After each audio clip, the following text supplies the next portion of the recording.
Halo teman-teman, perkenalkan nama saya Prajotapya dari kelas 11.1. Dan kali ini saya akan menjelaskan tentang menjaga keutuhan NKRI, materi bab 4 pada kelas 11. Nah, sebelumnya kita harus mengetahui apa itu menjaga keutuhan NKRI.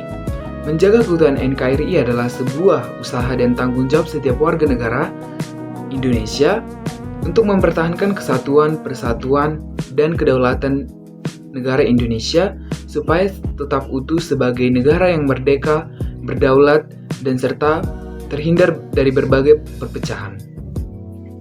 Nah, apa sih contoh-contoh tindakan menjaga keutuhan NKRI? Nah, ada beberapa contoh-contoh tindakan menjaga keutuhan NKRI. Yang pertama itu adalah jangan menyebarkan hoaks atau memprovokasi agama lain. Dan yang kedua itu adalah menjaga toleransi antar umat beragama dan menjaga toleransi antar berbagai suku yang ada di Indonesia. Dan yang ketiga itu adalah ikut serta dalam gotong royong di dalam masyarakat. Ketika kita ikut bergotong royong di dalam masyarakat, maka otomatis kita akan memiliki rasa kerjasama yang tinggi dan menghargai perbedaan yang tinggi di antara kita. Nah, kalau kita membahas tentang NKRI, kita tidak boleh terlepas dari kata keberagaman. Keberagaman di Indonesia sangatlah tinggi, baik dari suku, agama, ras, dan budaya. Nah, kita harus menjaga keberagaman di dalam negara kita sendiri dengan cara menghormati, menghargai sesama sesama suku, agama, budaya, dan ras tersebut supaya menciptakan negara atau rakyat-rakyat yang harmonis dan tentram. Tidak kalah penting bahwa kita harus meningkatkan wawasan Nusantara kita. Apa sih wawasan Nusantara tersebut? Wawasan Nusantara adalah pengetahuan kita tentang diri kita, siapa diri kita, dilihat dari bentuk geografis negara kita dan sejarah-sejarahnya. Nah, dari segi sejarah kita bisa melihat waktu Kongres Pemuda, para pemuda dari seluruh provinsi bergabung dalam suatu pertemuan untuk membahas tentang sesuatu hal untuk mencapai tujuan tertentu. Dan di sana kita bisa melihat bahwa mereka saling bekerja sama, mendengarkan pendapat dari satu orang dan satu orang untuk menciptakan suatu jalan keluar untuk mencapai tujuan bersama. Nah, lalu apa sih peran Pancasila dalam menjaga keutuhan NKRI? Nah, peran Pancasila sebagai dasar negara untuk menjaga keutuhan NKRI adalah sebagai landasan untuk mengajari rakyat supaya bisa menjaga persatuan-kesatuan di dalam negara Indonesia. Nah, lalu kita akan masuk ke dalam ancaman, tantangan, hambatan dan gangguan terhadap ideologi Pancasila dan NKRI. Nah, sebelumnya kita harus mengetahui tentang pengertian ancaman. Ancaman adalah segala sesuatu yang bersifat mengancam atau dapat menimbulkan suatu kerugian terhadap NKRI. Nah, ancaman ini bisa datang dari seperti krisis, seperti iklim yang buruk, perubahan iklim yang buruk, kejahatan dan lain-lain. Dan yang kedua itu adalah tantangan. Tantangan adalah segala sesuatu yang memerlukan usaha ekstra atau kemampuan yang khusus untuk diatasi atau diselesaikan. Nah, tantangan yang dapat terjadi dalam masyarakat itu berbagai bentuk seperti krisis, persaingan sengit dan lain-lain. Dan yang ketiga itu adalah hambatan. Hambatan adalah segala yang menghambat atau menghalangi tujuan atau kepentingan nasional serta mengancam stabilitas, integritas, serta keutuhan NKRI. Dan yang selanjutnya adalah gangguan. Gangguan adalah segala sesuatu yang dapat mengganggu atau mengganggu keutuhan NKRI. Nah, contohnya itu seperti separatisme, anarkisme, dan lain-lain. Baik, lalu kita akan masuk ke dalam ancaman, tantangan, hambatan, dan gangguan terhadap ideologi Pancasila. Nah, yang pertama itu adalah ancaman terhadap ideologi Pancasila. Yang pertama itu adalah radikalisme dan ekstremisme, yaitu paham yang dapat memengaruhi pemikiran masyarakat dan merusak nilai-nilai Pancasila. Yang kedua itu adalah intoleransi. tidak mau bertoleransi sehingga muncul perilaku-perilaku diskriminatif yang dapat memicu konflik yang merusak keutuhan NKRI atau bangsa. Dan yang ketiga itu adalah korupsi dan kolusi, yaitu hilangnya kepercayaan masyarakat akibat sikap ketidakjujuran, ketidakadilan, dan lain-lain. Dan yang selanjutnya itu adalah tantangan terhadap ideologi Pancasila. Nah, yang pertama itu adalah perbedaan. Yang pertama itu adalah perbedaan pandangan. Perbedaan pandangan yang sulit disatukan. Dan kedua itu adalah perkembangan zaman, yaitu cara supaya nilai-nilai Pancasila tetap relevan dalam era yang sudah semakin berkembang atau semakin maju. Dan yang ketiga itu adalah pendidikan, kebudayaan.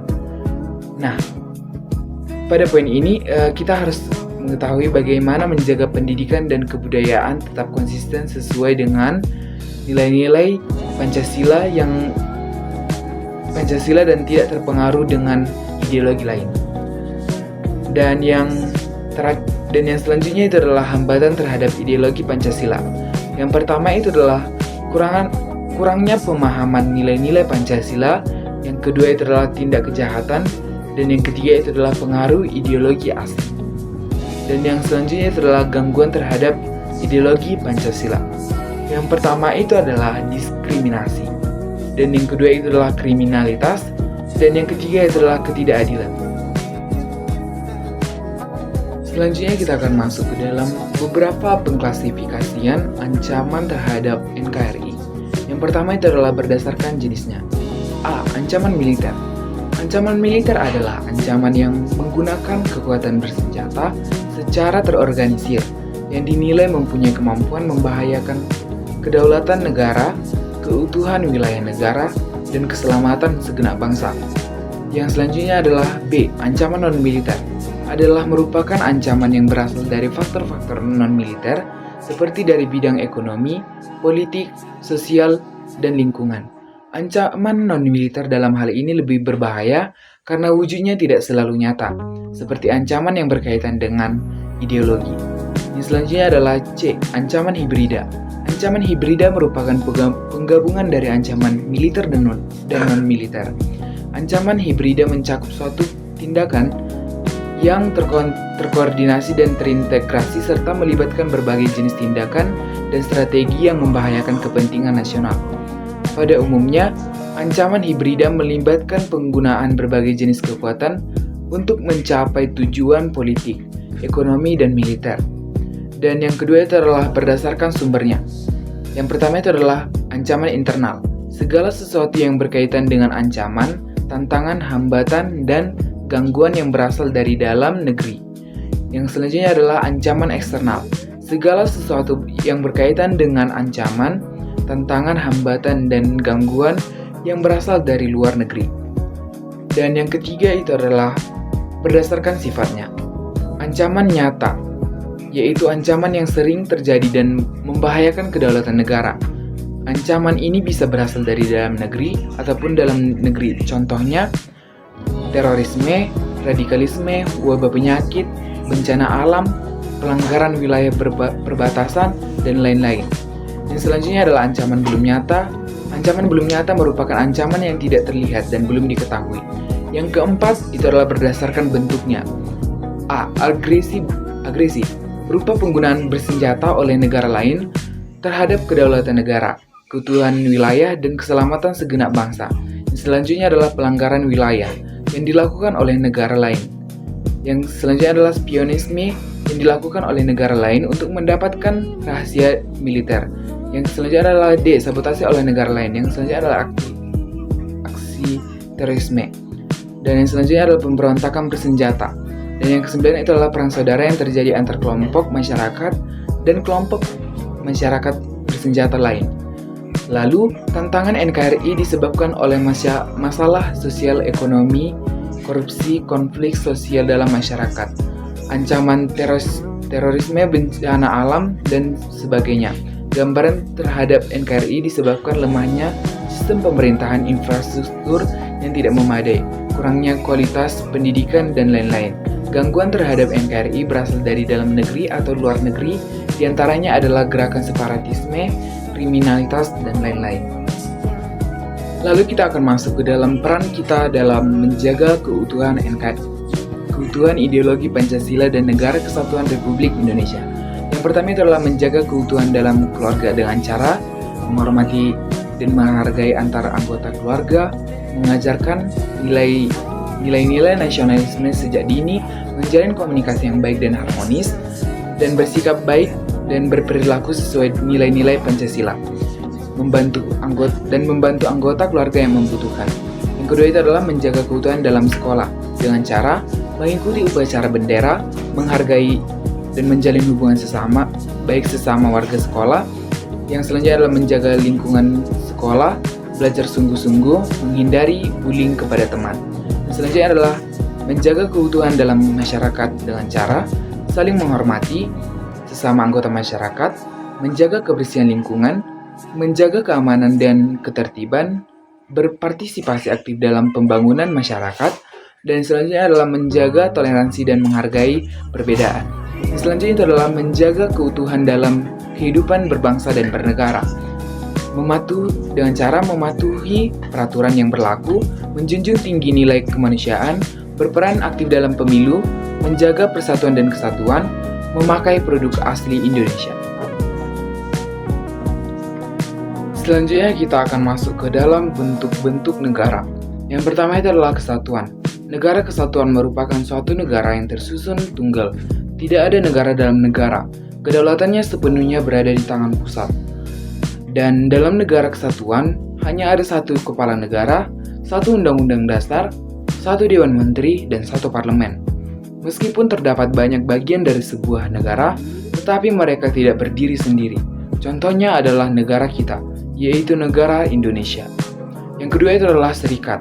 Negara serikat adalah negara yang terdiri dari beberapa negara bagian yang awalnya berdiri sendiri, tetapi kemudian menggabungkan diri dalam satu federasi dan membentuk pemerintahan federal. Dan yang selanjutnya adalah berdasarkan sisi pelaksanaannya dan mekanisme pemilihannya. Bentuk negara dapat digolongkan ke dalam 3 kelompok. Yang pertama itu adalah oligarki. Adalah bentuk negara yang pemerintahannya berasal dari kelompok feodal dan lebih mengutamakan kelompok tersebut. Dan bentuk negara ini sudah jarang digunakan dan sudah mulai ditinggalkan. Yang selanjutnya adalah monarki atau kerajaan. Adalah bentuk negara yang urusan pemerintahannya hanya dilakukan oleh satu orang.